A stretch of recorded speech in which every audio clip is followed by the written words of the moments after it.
L'attaque du ministère des Affaires étrangères par des manifestants jeudi soir à Brasilia a eu l'effet d'un électrochoc sur les autorités brésiliennes. Après une semaine d'inertie, la présidente Dilma Rousseff a convoqué ses principaux ministres à une réunion de crise ce vendredi dans la capitale. Si nous utilisons toute cette nouvelle énergie politique, nous avons les moyens d'accomplir de grandes choses pour le Brésil. Mais si nous laissons la violence nous détourner de nos objectifs, nous passerons non seulement à côté d'une grande chance historique, mais nous courons aussi le risque de perdre gros. C'est à la tombée de la nuit que les violences ont éclaté.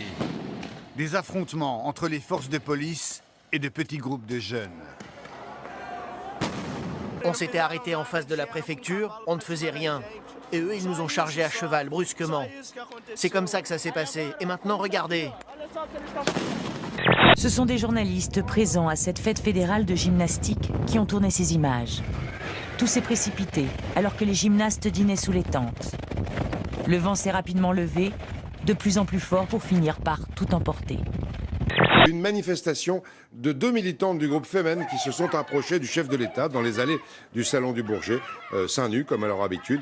Elles ont vite été interceptées par le service d'ordre. Vous n'avez pas l'impression qu'il y a un peu trop de politique en classe à faire en ce moment? Je sais rien, moi je n'y suis pas. Mais moi, quand je voyage, je vais en classe à faire. J'ai passé l'âge d'aller me faire briser le dos à la classe économique parce qu'ils vous mettent comme des sardines là-dedans. C'est une honte, le transport aérien, les 3/4 du temps, c'est extrêmement désagréable. François Hollande avec Valérie Trierweiler qui était donc également présent au Palais Royal pour assister à ce concert en compagnie de la ministre de la Culture. Et hop, Trierweiler qui tape des mains.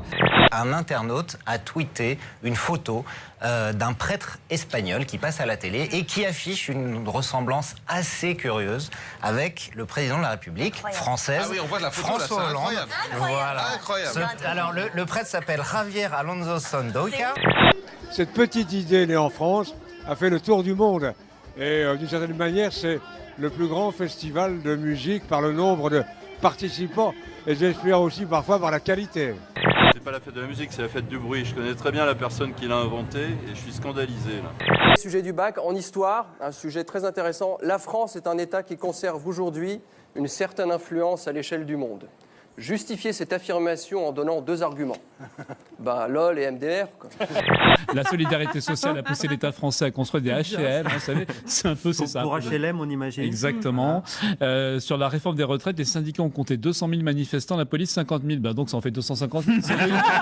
Ça, j'aime beaucoup. Alors, la dernière, je crois qu'elle va beaucoup plaire à notre ami Régis. Karl Marx est un philosophe qui a beaucoup écrit sur le travail, mais qui n'a jamais travaillé. Enfin, encore des heurts lors de la dernière manifestation des partisans de la branlette pour tous. Le Front National, premier parti de France, ou c'est une hypothèse? Moi, j'ai eu un procès avec eux. J'ai perdu 3 000 €. Ils étaient 18%. Là, ils sont à 25%. Je ferme ma gueule. Attends, je regarde, j'ai combien sur moi? Attends, je regarde juste. 5 000 €, 25%. Il me reste 10 €. Qu'est-ce que je peux te dire? C'est quoi l'insulte à 10 €? Le Front National s'est fixé comme objectif de devancer le PS et l'UMP aux européennes de mai 2014. J'appelle le peuple de France à nous rejoindre. Aujourd'hui, dans les sondages, le Front National recueille 21% d'intention de vote, ce qui le place d'ores et déjà à égalité avec le PS et l'UMP.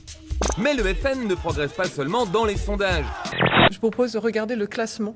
On a été regardé sur l'ensemble de Facebook. Ah oui, c'est impressionnant, oui. Le Front National arrive avec 102 000 fans contre 70 000 pour le PS et 60 000 pour l'UMP. Marine Le Pen, donc on a pris les 3 dirigeants des partis. Marine Le Pen avec 124 000 fans. Harlem Désir, évidemment 1200, mais c'est plus un sujet de stature, on va dire, présidentielle potentielle. Et puis Jean-François Copé, 30 000.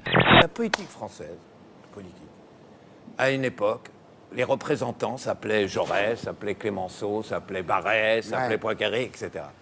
C'est qui aujourd'hui les chefs de parti et les représentants de la droite, de la gauche, les porte-paroles? Il s'appelle Christian Jacob. Christian Jacob, je vous signale, il faut que vous le rencontriez, hein. Vous allez vous considérer que vous êtes un génie, vous, si vous rencontrez Christian Jacob. D'ailleurs, faut présenter à Christian Jacob tous les gens qui ont des complexes et n'en ont plus. Un type qui s'appelle Bruno Leroux, c'est le porte-parole des socialistes. Vous avez entendu parler même ici, il était transparent. En sortant d'ici, il est toujours transparent. Vous avez Harlem Désir, c'est un grand intellectuel, Harlem Désir. C'est extraordinaire. Et Copé. Copé, franchement, je sais pas, c'est à la politique ce que le caprice des dieux est au fromage.